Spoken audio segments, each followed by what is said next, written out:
So with an intro like that, it can only be another episode of Road to 100. So welcome back, guys. And you saw me downing that glass of water. Like I said, every time I wake up in the morning, the first thing I do is down a glass of water, 500 milliliter glass of water. That's the first thing I do. Then I make my bed. So that's part of my routine. For the water, then the bed, that's something I do every single morning. Sets me up for the rest of the day. Also, the water hydrates me fast, removes toxins, and the main point is, it hydrates me fast. So when you've been asleep for about 6 to 8 hours, you've been without water for that long. So imagine the level of dehydration. Sometimes you can easily mistake that for hunger, wake up and be like, I need to eat. But I do need to eat, but not quite yet. So drink the water first, then decide whether you actually need to eat before you leave your house. Today I'm not actually working, so I'm going to do some work, but it's more from home. It's not actually training anyone specifically, not taking any classes. So I've got the luxury of having breakfast kind of when I want. I do need to do a few phone calls. I'll do those shortly, but I'm probably going to have breakfast in around 40 minutes at a maximum. That water does actually fill me up and keep me from eating right now. So give it a try if you don't already. I'm going to do a full back and triceps workout today. So you get the luxury of seeing there my new routine. You saw the last Road to 100, which showed my shoulders routine and split them up in different muscle groups, trying to see if I can get some more growth. At the moment I'm weighing 97 kilos. You have to take my word for it.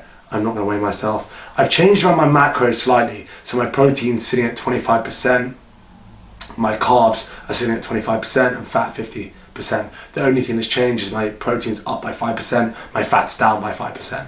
So I think that's probably a bit more manageable. I always tend to go over on the protein anyway. That's still about 1.2 grams per pound of body weight.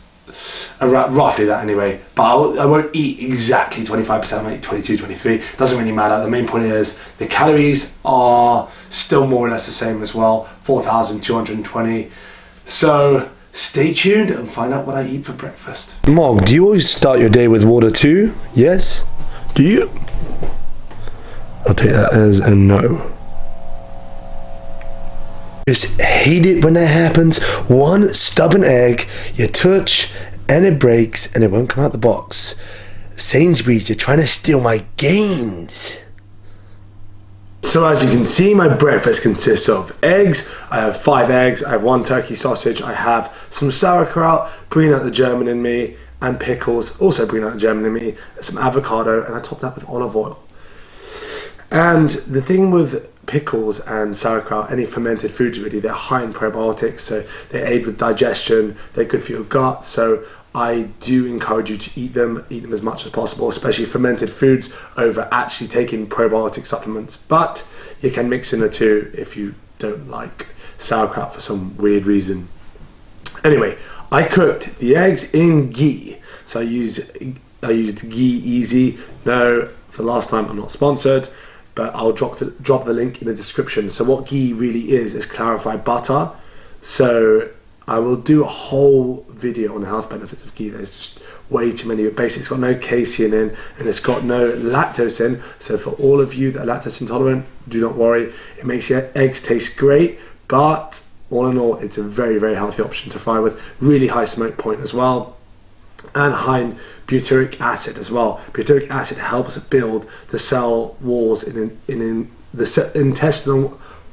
the cell walls around your gut, basically. So it helps protect your gut against stuff like IBS, against other gut inflammation as well. So it's really, really good. It's one of the highest sources on the planet, butyric acid as well. So ghee is a good shout. It's really good, an alternative to coconut oil. And also when you fry eggs or a steak, ghee actually makes it taste really nice. It makes it taste nice and creamy without having all the negative side effects of butter. So then I've got 3 squares of dark chocolate and 50 grams of macadamia nuts. Plan is to eat this up, do some work, and then check in with you at the next meal. I may check in at before at some point, but the plan is probably to eat 2 meals before I go to the gym. The gym is going to be an evening session, as I don't have time to go during the day. And also, filming during the day on a Friday is a nightmare as well. So you have to bear with me. It comes to that commercial gym. People are getting used to seeing me float around my camera, but not 100% used to it. So people still getting away and everything else. But gotta show them who's boss. No, I'm kidding.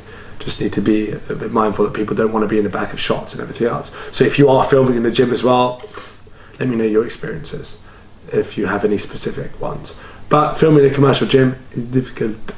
People ask me why I don't film at Sweat. I will be filming at Sweat a lot more now. I just need to structure my workouts more around doing just the free weights and no machines as well, just so I can get some really good shots and really good angles in as well. But for the meantime, time to eat dessert. And also, if you don't like avocado, you have something wrong with you, because avocado is unbelievable, especially with eggs, especially in this mix. I'm a bit gutted actually. As you saw, one of the eggs broke. I wanted to have 6 eggs, I wanted to have 2 sausages, but what can you do? I'll check in with you shortly. Meal number 2, we're going to make a chicken soup. I've got about a kilo of thighs, and don't worry, it's not just myself. Kilo of chicken thighs. I've got some celery. Looks a bit off, but it's fine, do not worry. 1 onion, red onion.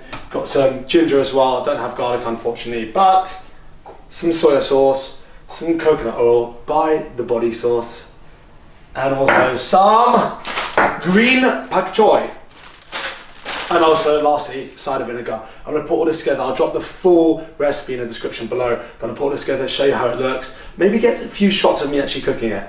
But this will take around 1 to 2 hours to make. You can cook it for a total of 5 to 6 even if you want. I've cooked soups or stews before, especially when it's a chicken bone or anything like that. I've cooked it for about 6 hours one time. Even so, when you cook it, the more you cook it actually, the more the collagen and the gelatin releases from the bone, and the better it becomes. It becomes like a chicken broth. Even if you buy like chicken broth concentrate, you're looking at, it's probably been cooked for around 24 hours. So you get a lot of health benefits by cooking it for a long time, and also the meat pretty much falls off the bone, so it tastes really good. I'm gonna put this together and show you what it looks like, so stay tuned.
So 2 hours later, the soup's ready, and I've got 4 chicken thighs here in the soup. It's around 1,300 calories.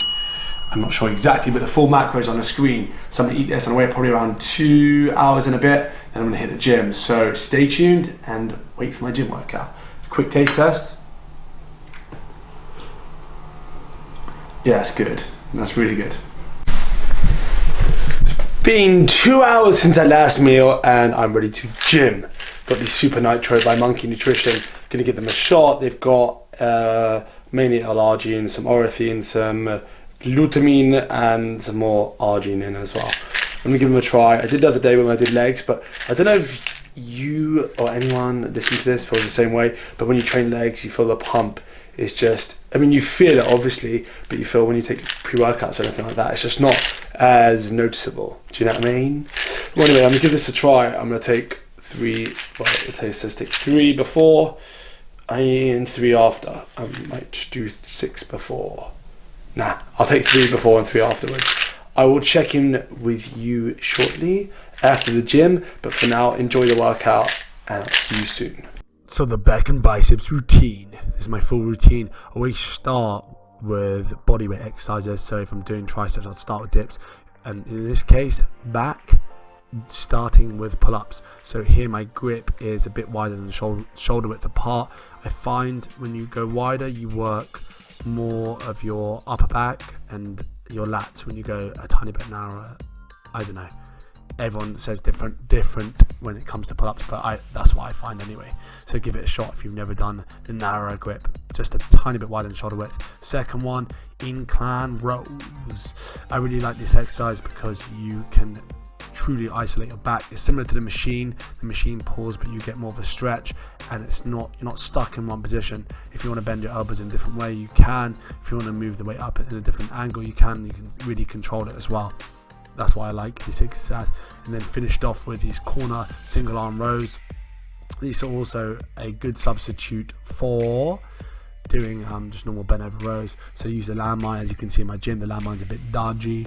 It's just a hole in the wall. It looks like a mouse hole, but it will do. You just got to work with what you have. And if you don't have this position in your gym, you can make it by just putting it in the corner, to be honest. Or even if you just don't do it in the corner, you can, if you're careful, you can just balance it.